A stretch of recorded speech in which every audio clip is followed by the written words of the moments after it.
Hey guys, insight number 5, last one of the week. Again, this is a really big week with a lot of reading, so if you don't quite make it to the end here, it's all good. Get something from it and be uplifted, inspired, and focus on that. That's the good thing. All right. Point is that you try. Be willing, right? Go back to that lesson that we did at the insight number 1. Be willing. Be willing to try. Give it an effort. It will make all the difference. Okay. First Nephi 20 and 21, he quotes words of Isaiah, teachings of Isaiah. So if you're reading that, you're suddenly like, hang on, it's got a whole lot harder to read. It's because it's Isaiah. So, take some heart in that. It's all good. Again, try and learn the best you can. If you don't quite get it all, the more you read, it will start sinking in. I absolutely promise you. But for now, just give it a go. If you understand it, that's fantastic. I'm getting better. I'm still not, I'm almost there to understanding all of it. I've studied a lot to try and, help my brain absorb it. And I might not absorb it all in this life. But the point is, again, I'm making the effort. I'm trying. And as much as I'm trying, the Lord magnifies those blessings that come for the effort I put in. Understanding of that kind of language, because I don't even understand Shakespeare when I read it half the time. So Isaiah's similar, but I'm getting really good at it. I'm actually understanding a lot more. So very happy about that. Again, effort. All right. So why these words of Isaiah? Why these particular teachings of Isaiah? And you can ask the same question too when you go into 2 Nephi and there's more teachings of Isaiah. Why those ones? Isaiah spoke a lot. And why Isaiah? Why? What do you think? I know what I think. I want to hear what you think. Drop in the comments. All right. Chapter 20 is great for when we have moments of not listening. So if we've gone through moments of not wanting to hear what the Lord's trying to teach us because we're just not in the space yet, 20 is great for that. Talks about how to work through that and the blessings that'll come and how easy it is to work through it once we're in that space. So there's some really great warnings. There's also some great encouragement for those times where we're just not listening and we're just not really there yet, just to really help us through that. And 21 is awesome counsel for when we feel forgotten. So I think that probably happens a lot more rather than ignoring or not hearing. I think the feeling forgotten is a common theme that I hear about these days. Myself have felt that and have to remind myself that I'm not, and how I do that, how I remind myself as I'm not, as I always have things to remember. And we've talked about this in the last couple of weeks too. To constantly have things that I can focus on and remember so that I don't forget. Or if I'm on the pathway to feeling that I've forgotten or I'm forgetting, I'm like, no, remember this, remember when he did that, remember when this happened. And I'm like, yeah, that's right, I'm going to be okay. So I have those pre-arranged thoughts, if you will, so that I can hit myself hard with those up here before I enter that pathway too far of forgetting or I'm forgotten and I don't count. So I've got that going on because that happened a lot to me when I was younger, and I'm like, that's an ugly place to be. I don't want to be there anymore. So chapter 21, chapter 21 is great for that. I started in 1 Nephi 21, reading about when you feel forgotten, and then followed into the Isaiah, and it does say, I think it's 58. Hang on. I will tell you exactly. 49. Isaiah 49. The other one must be 58. Isaiah 49. And then went into Isaiah on that and looked at all the footnotes and came up with a lot of scriptures that talked about how you're not forgotten. And because this one talks about, again, can a mother forget her suckling child? And usually not. Sometimes yes. And then it says, well, actually the Lord won't even do that. God won't even do that. He remembers you more than that. And I'm like, great, because I needed to hear that. It was one that I really needed to hear. Because I was really feeling forgotten by everybody, that I didn't matter, and actually I do, and I've got a lot to offer, and I've had to learn that though. So I have those prearranged reminders, those scriptures that I can go to remind me I am. There's experiences that I've had that can remind me again, he has not forgotten me. I'm just in a waiting period, and that's fine. Hard sometimes, yes. Difficult, yes, but it's okay, and my focus can stay where it needs to be.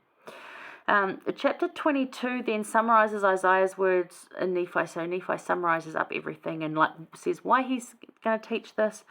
But at the end, though, he says He invites us all to consider what he has written, and also that he says, I and my Father are not the only ones who have testified.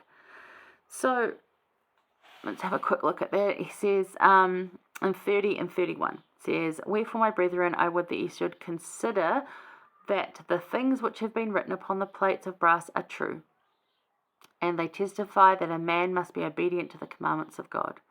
It's pretty simple stuff again, no fluff writing. This is what I've written. This is what it's teaching you. You don't have to go wander about it. This is exactly it. In 31, Wherefore ye need not suppose that I and my Father are the only ones that have testified and also taught them. Wherefore, if ye shall be obedient to the commandments and endure to the end, ye shall be saved at the last day. And thus it is. Amen. And I really like his finishing there, saying, look, we're not the only ones that have talked about this. This is a reoccurring theme. These are our examples. These are our experiences, him and his father's experiences, and we'd love to read Lehi's one day, right? I think we'll get to. I'm wondering if Nephi was the better storyteller. I don't know. It'd be interesting to see a different perspective on it, wouldn't it? All right. But, not on the topic. What words would you record for others? If you were going to record something to help others understand that keeping the commandments of the Lord are the best way to live life, to encourage them to have their own journey with Christ and to have that relationship, what would you record for others? What would you write down? And would you be the only one to testify of those things that you knew? Are you going to be the only one in your family to do that? Or is there others? Is there others that can lend their weight to what you're saying? There is in my family. Some are members of our church and some are not. Some are Christian, some are not. But they would still say that they would still come to me and ask me questions about church things in general or Christian things in general, because they know that I'm like studying it and learning it. I'm really honored that they would do that. And so, they're not the only ones that are going to say, oh, yeah, she's talking about Christian things and she generally knows most of what the Bible says. Not in great detail and historical facts. No, that's not my area of expertise. Teachings of Christ, getting there, working on it. So, yeah, others would testify. I'm not trying to ring my bell. It's been a lot of work and I've had a lot of help from amazing people.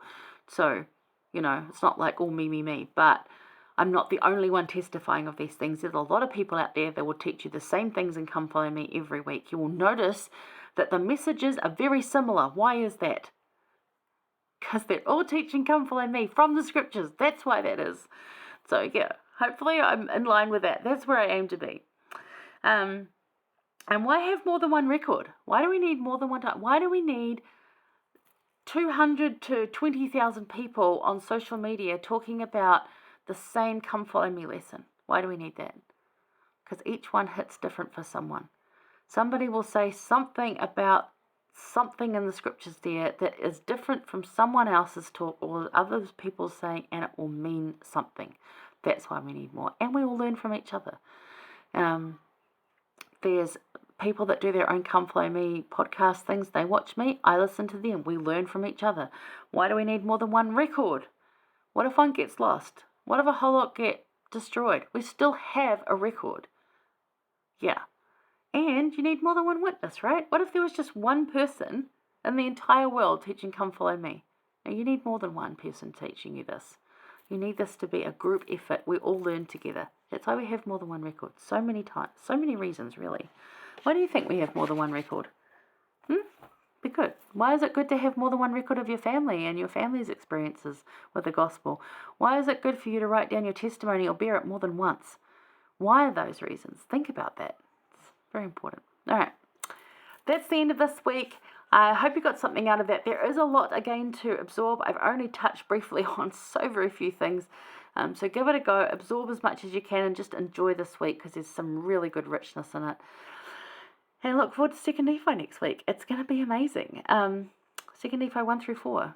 Lehi passes away, but he gives his last words. And oh my gosh, I would love a father to have given me words like that. So let's look at Lehi and make them apply to us. Let's liken those words to us because it's really good counsel. All right. Happy weekend. Happy Sabbath, everyone. I'll see you next week. Bye.